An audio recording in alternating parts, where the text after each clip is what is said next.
Alex and Lyra spent their first week as fugitives hiding in the deepest parts of the canyon wilderness. Alex had grown up on Earth's frontier worlds, so he knew how to survive in harsh conditions. But he worried about Lyra. She was stronger than she looked, though, and her connection to living things helped them find food and water even in the most barren areas. On their 8th day of running, they discovered something that changed everything. Hidden in a remote valley, they found other aliens who had escaped from various slave facilities throughout the sector. There were beings from dozens of different worlds, some who looked almost human, others who were completely unlike anything Alex had ever seen. The community was led by an elderly alien named Kale, whose people came from a world of eternal winter. His skin was pale blue, and he had the calm wisdom of someone who had survived many hardships. When Alex and Lyra arrived, Kale welcomed them without question. "We are all refugees here." Kale told them through a universal translator that the community had built. "We help each other survive and heal from what was done to us." Lyra felt immediate relief at being around others who understood her experiences. For the first time since Alex had found her, she wasn't the only alien in the room. She could communicate directly with several of the refugees who spoke similar languages, and they shared stories of their home worlds and their escapes. Alex learned that Diana Hayes and the colonial government had been covering up the extent of alien slavery in the sector for years. The archaeological sites that researchers like Alex were sent to investigate were actually abandoned slave facilities. When the sites became too dangerous or expensive to maintain, the slaves were either moved or simply left to die. Working with Kale and the other survivors, Alex began putting together evidence of these crimes. They had testimonies from dozens of witnesses, records of illegal transactions, and proof that colonial authorities were receiving bribes to look the other way. Meanwhile, Lyra found her purpose again. Using her healing abilities, she helped other refugees recover from their physical and emotional wounds. She worked with a group of former healers from different worlds to create new treatments that combine their various techniques. Alex watched Lyra transform from a frightened, broken person into a confident leader. Her skin glowed with bright, beautiful colors as she worked with the other healers. She was becoming the person she had been meant to be before slavery had stolen her freedom. But their peaceful valley was not as hidden as they had hoped. Diana Hayes' security forces were getting closer, using increasingly advanced technology to track any unusual life signs or energy patterns. The refugee community faced a difficult choice: run again or make a stand. Lyra surprised everyone by choosing to fight. "I have been running and hiding for too long," she announced at a community meeting. "These people hurt my friends, destroyed my world, and tried to break my spirit. I will not run anymore." The other refugees agreed. They had all lost too much to keep running forever. Using their combined abilities and knowledge, they began preparing for the confrontation they knew was coming. When Diana Hayes' forces finally found their valley, they expected to find a few scattered fugitives hiding in caves. Instead, they encountered an organized community of survivors who were ready to defend their home. Alex had spent weeks preparing for this moment. As the security forces surrounded the valley, he activated a communication system that broadcast across all colonial networks simultaneously. Every screen in the sector suddenly showed the evidence he and the refugees had gathered. The broadcast revealed years of corruption, illegal slavery operations, and the systematic abuse of alien life forms. It showed Diana Hayes taking bribes from slave traders and ordering the cover-up of multiple facilities. Most importantly, it gave voices to the survivors, letting them tell their stories to the entire galaxy. The reaction was immediate and overwhelming. Other colonies began demanding investigations into their own authorities. News organizations from across human space picked up the story and spread it further. Within hours, the colonial government was facing the biggest scandal in its history. Diana Hayes tried to stop the broadcast and arrest the refugees, but her own security forces began refusing orders. Many of the soldiers had families who had seen the evidence, and they were no longer willing to support a corrupt system. The scandal brought down the colonial government within weeks. Diana Hayes was arrested and faced trial for crimes against sentient beings. New laws were established protecting alien refugees and ensuring their rights. Alex was offered a position as head of the new Xenocultural Exchange Program, with Lyra as his official partner.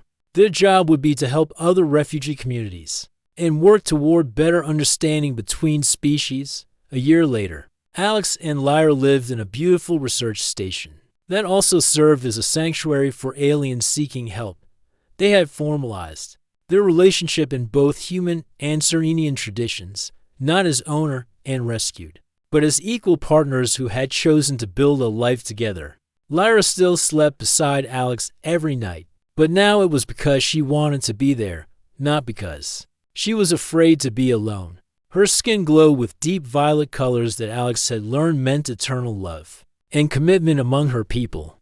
Their greatest joy came when they received a transmission from the outer rim of the galaxy. A ship full of Serenian survivors had been found, and they were traveling to reunite with Lyra. As she read the message, tears of pure happiness streamed down her face, sparkling like liquid starlight. Alex held her close as she cried with joy, knowing that whatever challenges lay ahead, they would face them together. They had both saved each other. He had freed her from physical chains, and she had taught him what it meant to truly care for another person.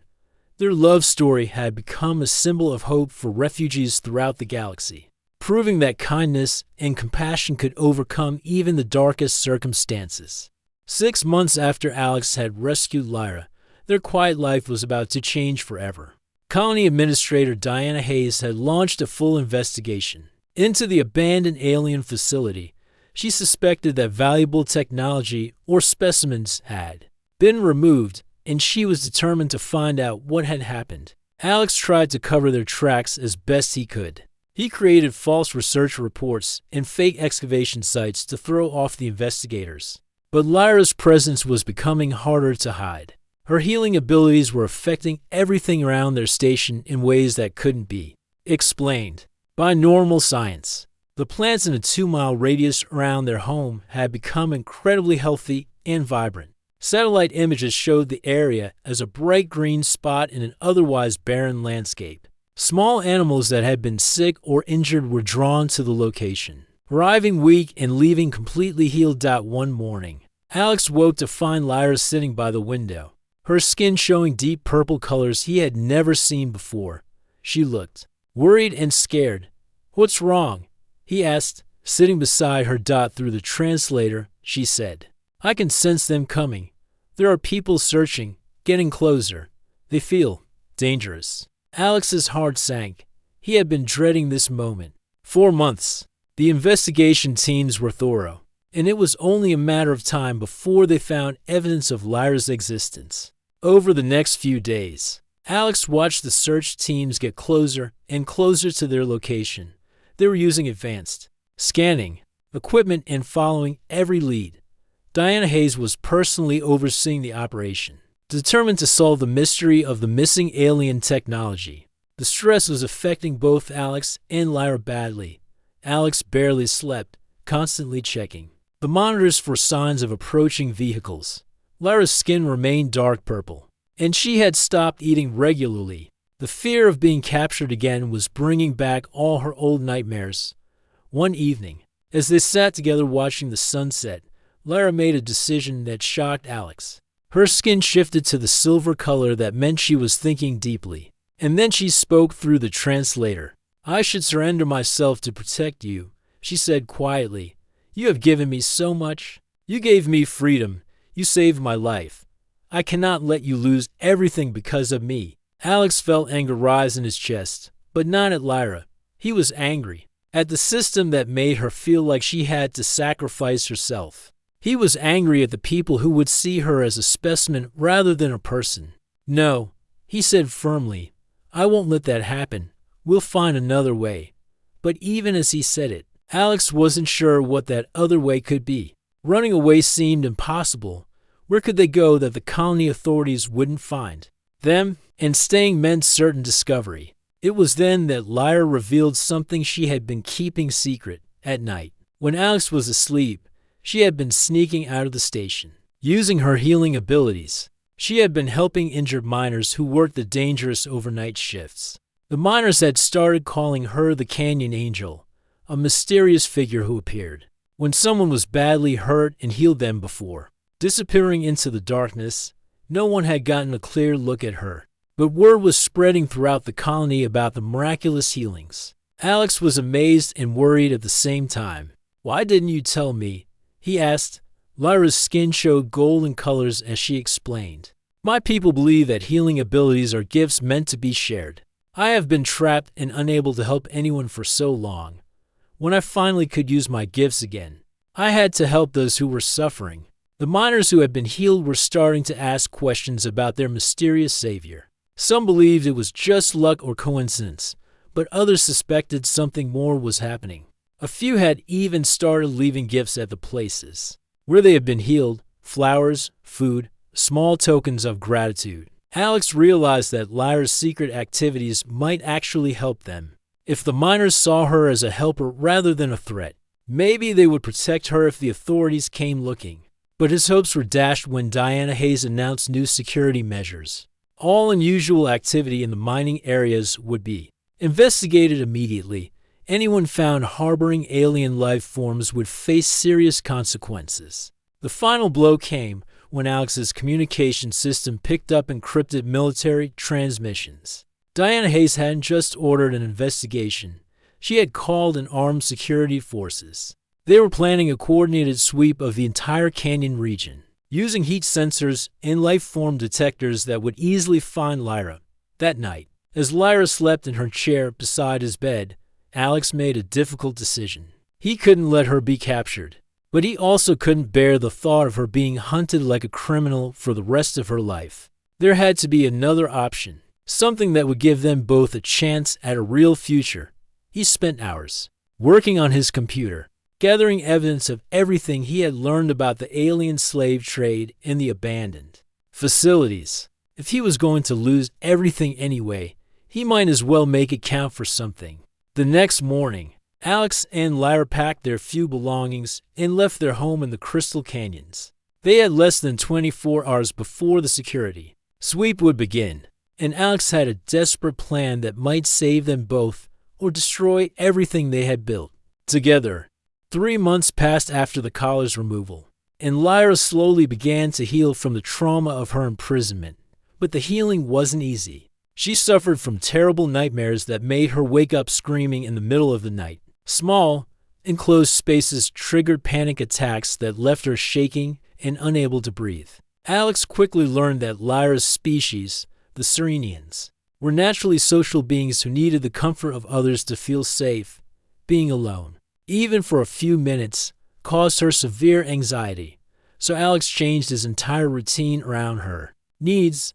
He moved his workstation into the main living area so she could always see him. When he had to leave the station for supplies, he would talk to her through the communication system so she knew he was still there.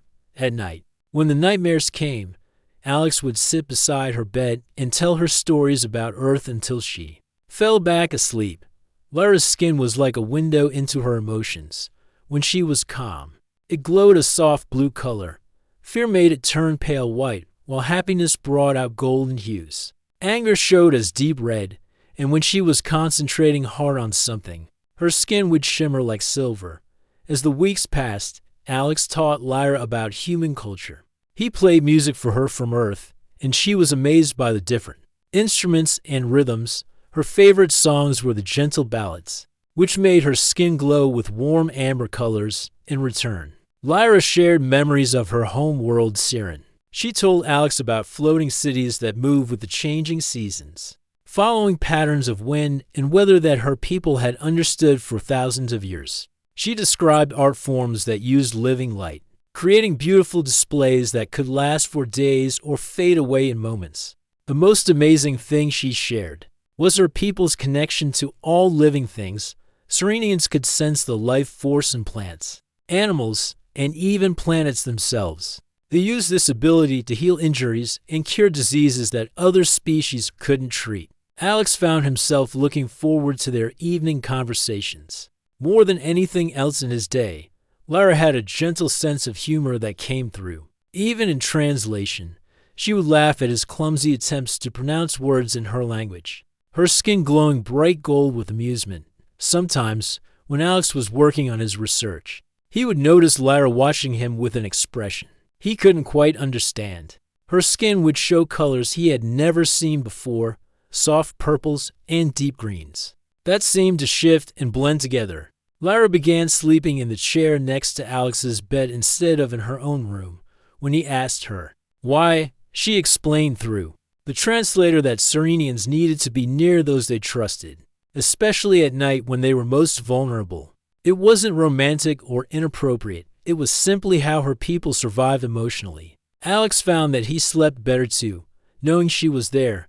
Her presence was calming, and the soft glow from her skin provided a gentle nightlight that made the small station feel more like home than it ever had before. But their peaceful life was starting to attract attention. Lyra's healing abilities were beginning to affect the environment.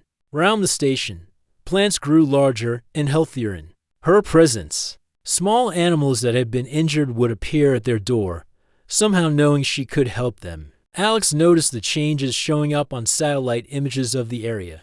The unusual plant growth patterns were too obvious to ignore.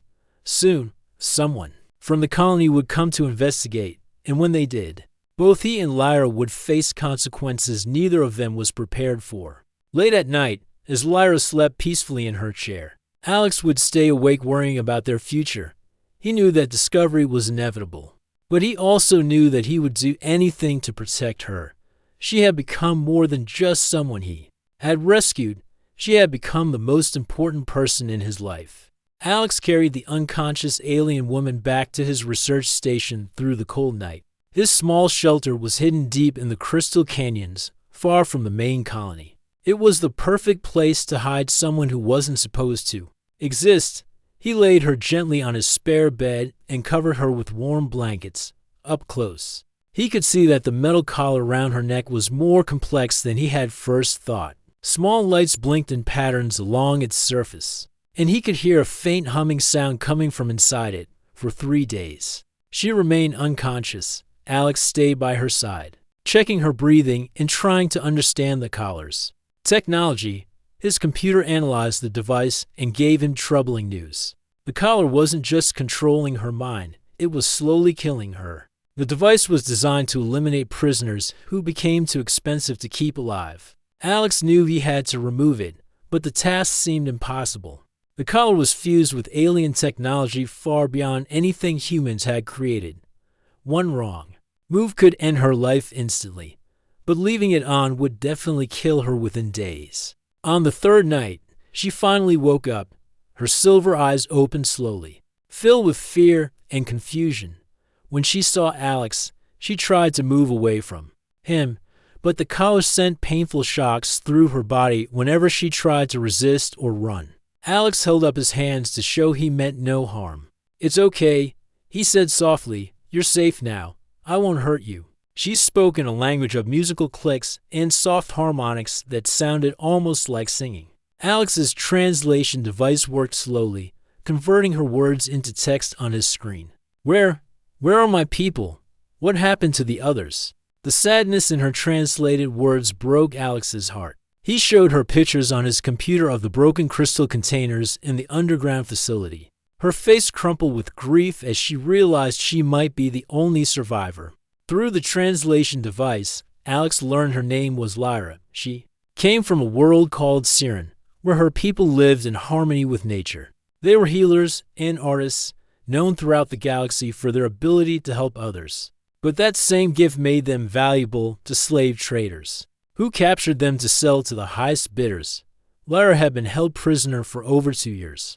The collar had suppressed her natural abilities and forced her to obey every command. She told Alex about the horrible things she had been forced to do, her voice breaking with each translated word. Alex spent hours every day studying the collar, learning its patterns and weaknesses. Lyra helped him understand the alien symbols and technology, despite her fear and pain. She was incredibly intelligent and brave. The removal process was dangerous and took several more days.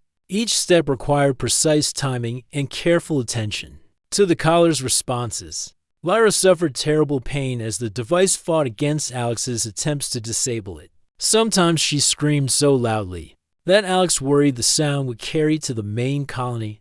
During the worst moments, when the pain became unbearable, Lyra would grab Alex's hand and hold on tight. Her grip was surprisingly strong, and he could feel her trembling with each wave of agony. But she never asked him to stop. She knew this was her only chance at freedom.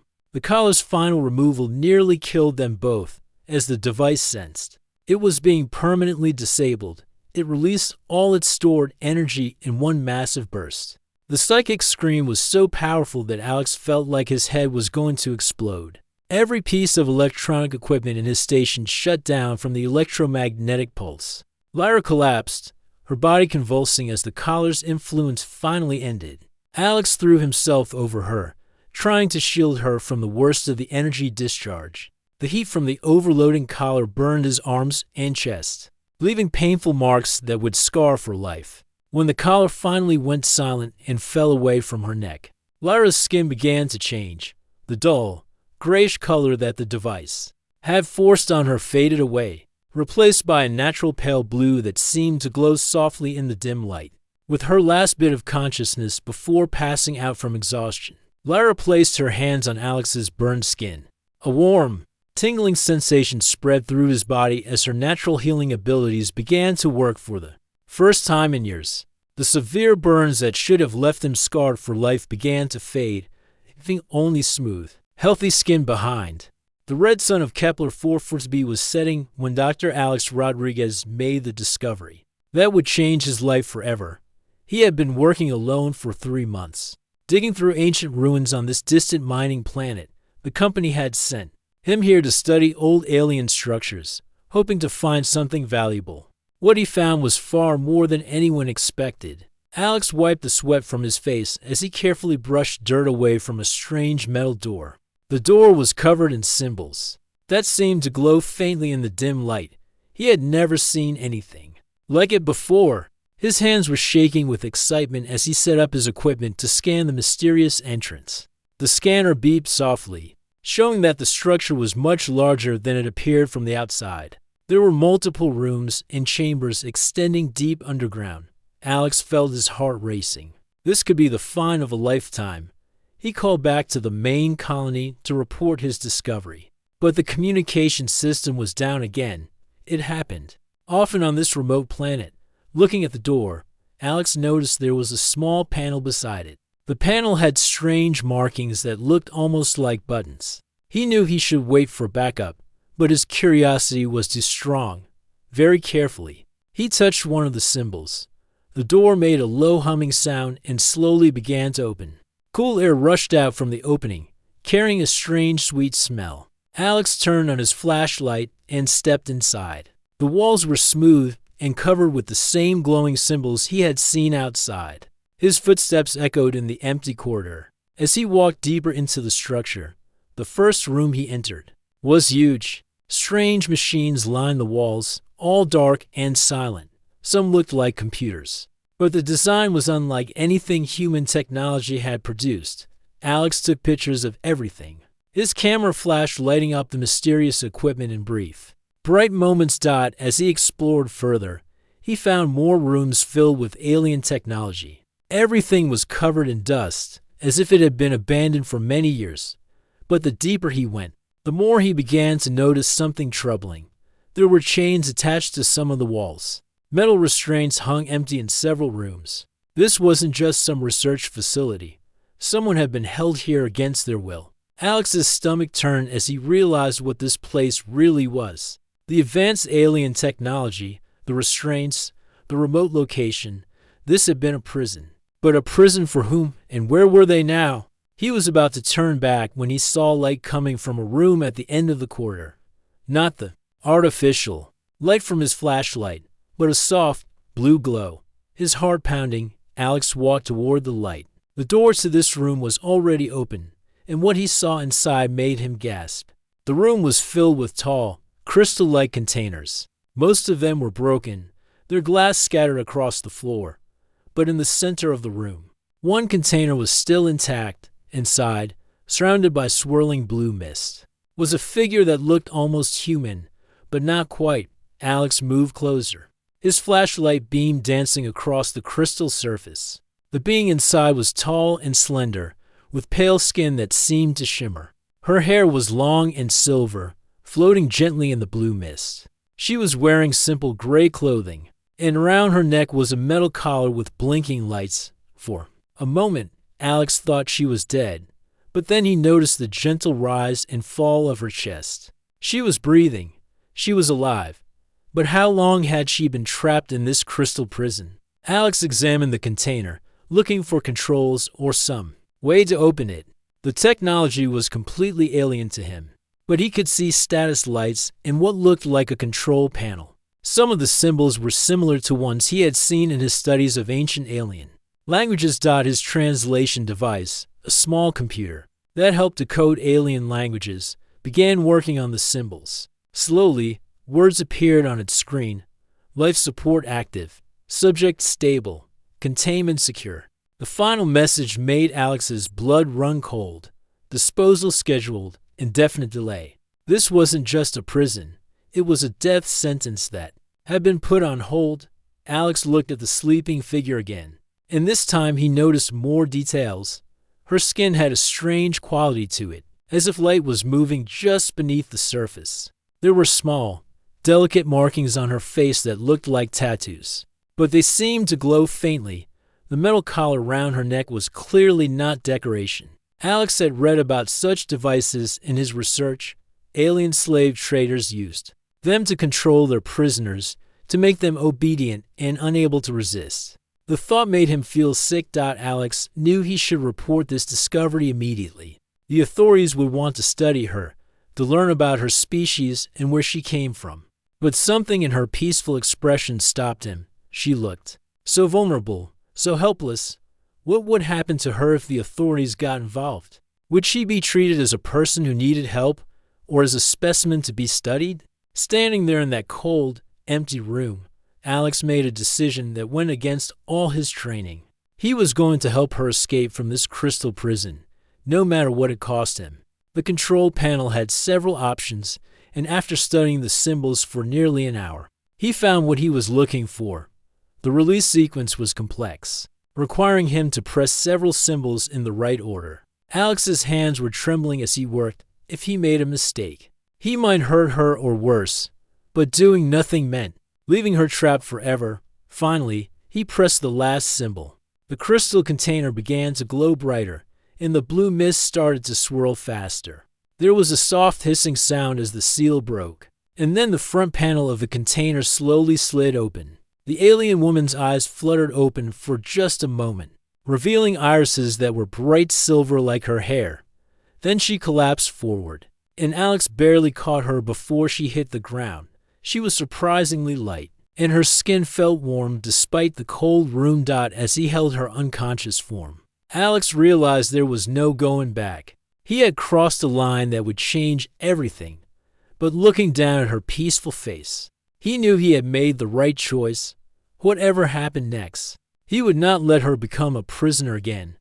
The long journey back to his research station began that night, with Alex carrying the mysterious alien woman through the darkness. Both of their lives forever changed by this moment of compassion. In the depths of an abandoned prison,